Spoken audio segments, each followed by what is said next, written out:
Que a paz esteja em vossas casas. Abra a sua casa para que a paz do Senhor possa entrar sobre a sua casa, na vida do seu filho, na vida da sua filha, do esposo, da esposa. Seja abençoada sua casa, no nome de Jesus. Eu quero lhe fazer uma pergunta, porque eu tenho uma palavra da parte de Deus aos nossos corações. Você sabe quem foi que Jesus veio salvar? Jesus veio por quem a essa terra? Nós vamos aqui expor um texto bíblico que se encontra lá no livro de Mateus, capítulo de número 18, começando no versículo de número 11. Quem foi que Jesus veio salvar? Ele veio por quem? Versículo 11 diz: porque o Filho do Homem veio para salvar o que se tinha perdido. O que vos parece? Algum homem tiver 100 ovelhas e uma delas se desgarrar, não irá pelos montes, deixando as 99 em busca daquela que se desgarrou. Versículo 13. E se porventura achar, em verdade vos digo que maior prazer tem por aquela do que pelas 99 que se não desgarrou. Assim também não é vontade de vosso Pai que está no céu, que um destes pequeninos se perca. Louvado seja o nome do Senhor. Você está vendo que palavra tremenda essa? Então, ele veio para salvar o que se tinha perdido. Então, por isso que Jesus ama. Você já viu alguém dizer que os crentes, por que os crentes tinham que ser o que não prestasse para depois ser salvo? Mas foi para isso que ele veio. E graças a Deus que aquele homem, que a sociedade, pelo que ele faz, as coisas, o caminho que ele segue, faz com que a sociedade exclua ele, despreze ele. E imagine se Jesus o desprezasse. Glória a Deus. Tem pessoas que ainda têm raiva, diz quem era ele, agora quer ser isso. Não, é Jesus que chamou. Ele veio salvar o que havia perdido, aquilo que não tinha mais esperança. Eu sou uma dessas pessoas, destruí minha vida no álcool, nas outras coisas. Ele foi e restituiu a minha vida. Graças a Deus por isso. Sem eu merecer, mas ele restituiu. Eu no fundo do poço, ele disse, eu te ajudo, e tem me ajudado. Ele vai ajudar você porque ele veio buscar e salvar o que se havia perdido, né? Então a salvação custou um alto preço. Portanto, todos que aceitam esta salvação tornaram-se propriedade de Deus, o Pai. 1 Coríntios 6:20. Foi preço alto que Jesus pagou. Ele renunciou o céu, ele veio para a terra nascer numa mulher, ele foi menino, ele passou dificuldade, ele trabalhou duro, ele foi criticado, rejeitado. Para começar, você vê a história de Jesus desde o nascimento. Não teve sequer uma estalagem para o colocar ele, mas ele foi mais que vencedor. Ele veio para esta obra. O preço que ele pagou foi caro, para que eu e você se tornasse filho de Deus. Louvado seja o nome do Senhor. Versículo 12. O que vos parece? Se algum homem tiver 100 ovelhas e uma delas se desgarrar, não irá pelos montes, deixando as 99 em busca daquela que se desgarrou? Você julga por você mesmo. Deixa eu lhe fazer uma pergunta. Se você tiver 10 filhos, porque as ovelhas aqui é o povo para Deus. Se você tiver 10 filhos e um sumir, você não vai ligar não para aquele que sumiu? A gente esquece os 9, deixa eles e vai atrás daquele, a preocupação é aquela. Mas ele usando aqui no ovelha, eu moro aqui no interior do Nordeste, é verdade. A preocupação do dono do rebanho é com a que falta, não é com a que chega não. Se chega faltando um, ele sai ainda na noite procurando, ver se não está ali num ariscozinho daquele que a gente chama. Se não se desviou, fica preocupado, será que ela vai aparecer? Então ele está usando aqui, dizendo que para o pai dele, o pai tem preocupação com aquela escória que ninguém valoriza. Aquela pessoa que está abandonada, que ninguém valoriza, o pai está preocupado.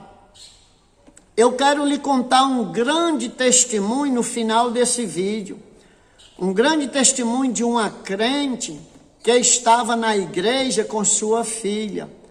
E eu quero pedir para você, até o fim, para você entender, como muitas pessoas não entenderam ainda para que Jesus veio. Ele veio buscar e salvar o que se havia perdido. Ele conta aqui essa parábola aqui, para dar o discernimento.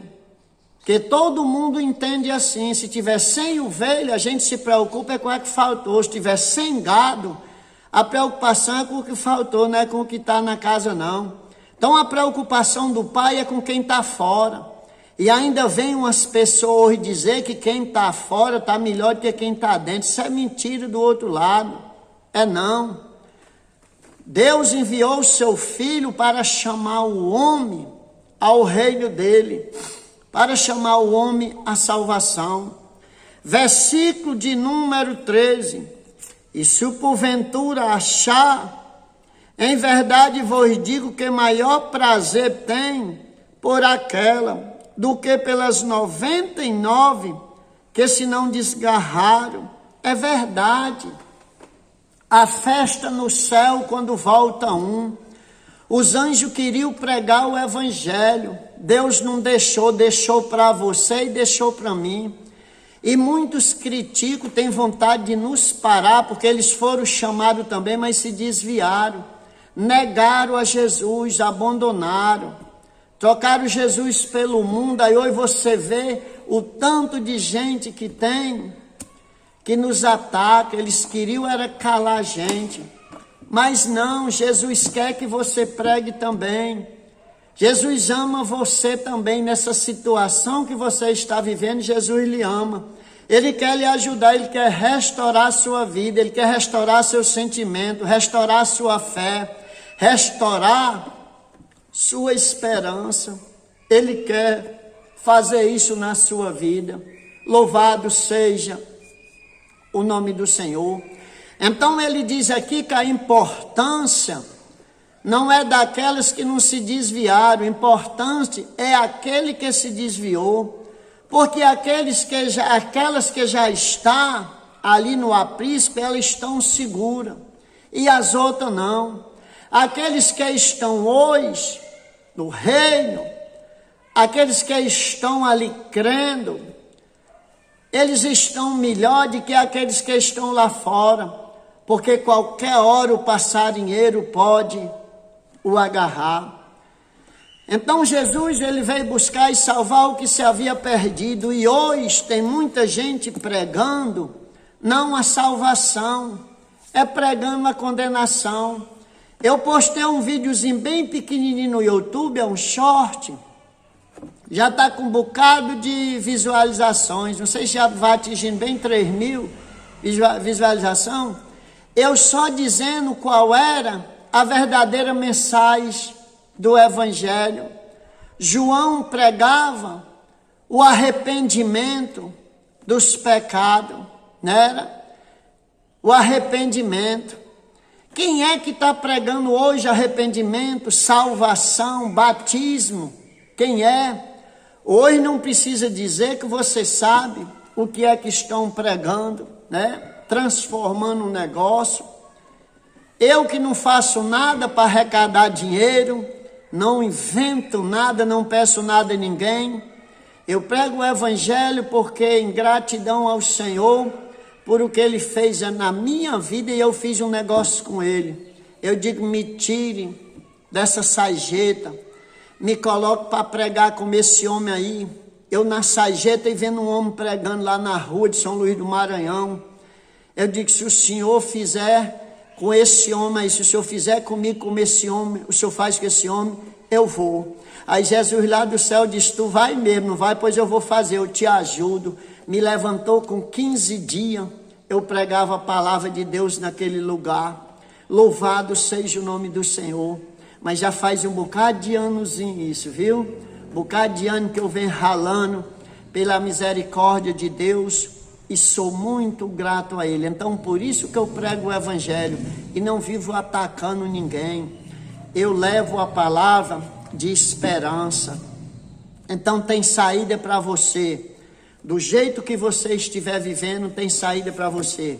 Mas eu lhe disse que eu ia contar um grande testemunho. Um testemunho de uma crente que ela ia para a igreja com a sua filhinha. A filhinha já mocinha, muito bonitinha ali. E na igreja ela dava glória, ela dava aleluia. Mas ela era uma mulher triste. Ela era uma mulher triste porque... E ela nunca contou a situação dela. Ela nunca confessou nada a ninguém, como ela vivia.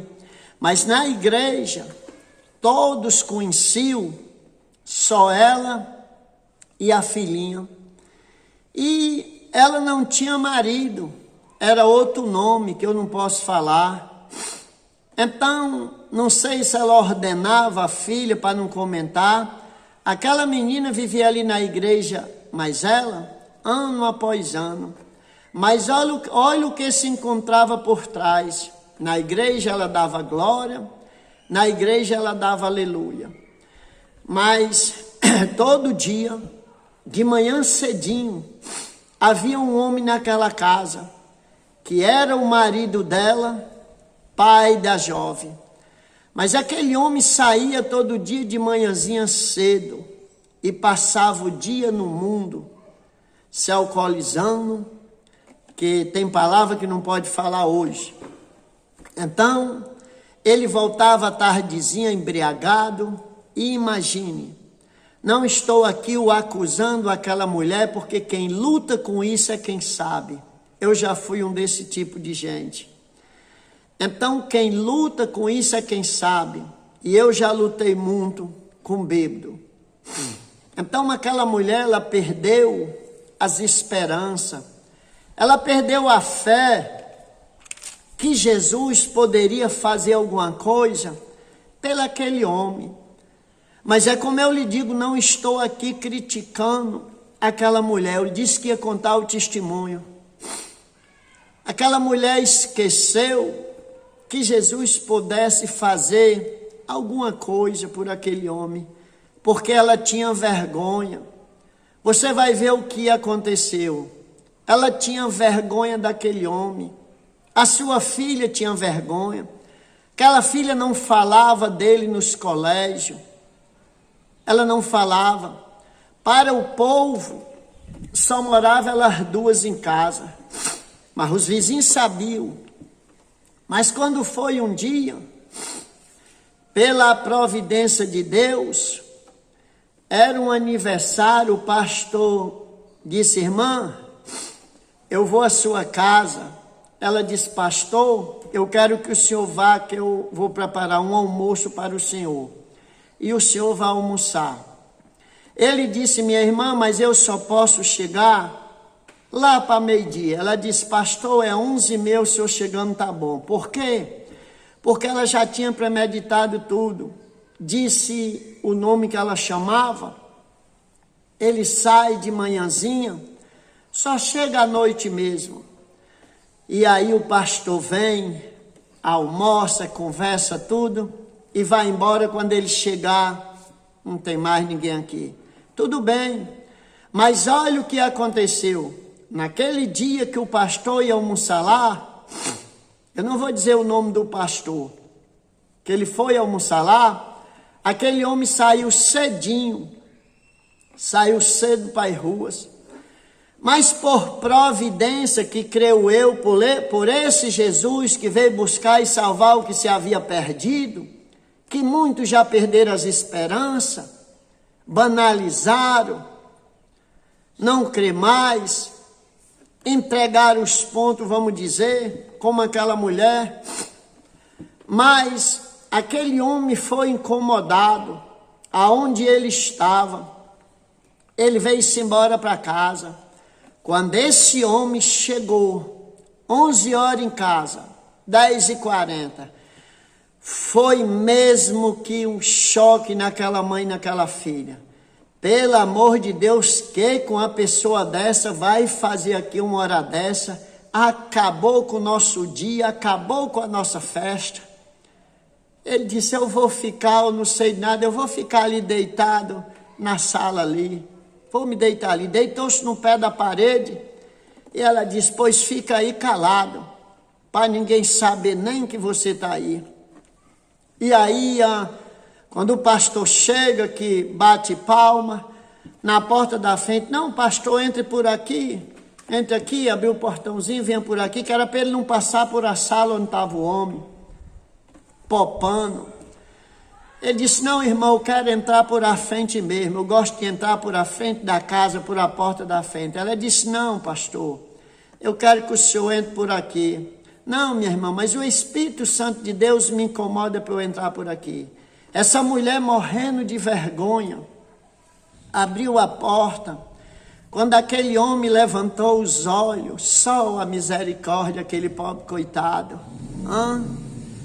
Depois eu lhe conto um testemunho de mim, viu? A minha vida. Muitos falam que não sabem, nunca viveram experiência, escarnece, sem ter uma experiência sequer com Deus. Aquele homem levantou os olhos, aqueles olhos muito acabados, sem esperança, rejeitado. Mas o pastor, dirigido pelo Espírito Santo de Deus, entendeu o que ele tinha ido fazer lá. Não era almoçar, não era nada. A irmã, pastor, passe por aqui, não olhe para isso aí não, que isso é a escória, a vergonha. Isso o que, minha irmã? Não se preocupe não, Jesus veio buscar esse povo, veio salvar. Colocou um joelhinho no chão, se apoiando assim no outro pé. Pegou na mão dele, olhou dentro dos olhos dele, disse, meu irmão, você crê que Jesus lhe ama? Ele disse, eu creio. Você crê que ele tem um projeto de salvação na sua vida? Ele disse, eu creio. Ele disse, então levanta e anda em nome de Jesus. Pegou na mão daquele homem, fez uma oração a ele, aquele homem aceitou a Cristo. E ele disse, esse ano eu te batizarei e tu serás um grande homem de Deus. Vê a história desse homem hoje, o inimigo já pelejou, foi muito para voltar ele atrás, viu? Mas ele permanece para a glória de Deus, pregando o Evangelho. A maior pregação que nós temos que pregar é que Jesus cura, é que Jesus salva, é que Jesus liberta, é que Jesus batiza com o Espírito Santo. Essa é a verdadeira pregação, salvação. Não estou nem aí para meia santa, chapéu santo. Eu não estou nem aí para essas coisas não. Martelo santo, eu estou para Jesus, Jesus que salva, Jesus que cura, Jesus que liberta, Jesus que batiza com o Espírito Santo, louvado seja Deus. Então aquele homem foi levantado para a glória do nome do Senhor. Eu tenho muito testemunho naquela capital do Maranhão, naquelas favelas onde eu pregava o Evangelho. Homem na sarjeta olhar assim e dizer, se Jesus fizesse comigo, que nem fez com o senhor assim, pregando nas ruas, eu aceitaria ele. Aí eu digo, pois eu garanto que ele faz. Ele diz, mas como que o senhor vai garantir? Eu disse, eu garanto. Se ele não fizer, você venha se ter comigo, irmão. Jesus quer que alguém se coloque nessa posição. Hoje, quando eu chego em São Luís do Maranhão, que eu vejo aquele obreiro, um dia desse eu fui lá na igreja, que eu ajudei a construir, vendo aquele homem, hoje ele é diácono, é uma benção. Aquele homem, eu pensei que ele ia ser arrebatado, brilhando, cheio da graça do Espírito Santo. Ali é que é uma experiência, era o que ele queria, Jesus fez. Jesus faz também na vida dele. Ei, tu sabe que é contigo que Jesus está falando. Ele faz na vida dele, ele faz na vida dela. Não te preocupa não, com o impossível é para Jesus. Não deixa de crer não. O vídeo vai ficar muito longo, mas depois tu sai desse vídeo e procura outro, que eu vou gravar o tamanho da tua fé, que Jesus quer que tu tenha a tua fé como, viu? Louvado seja Deus, compartilha esse vídeo.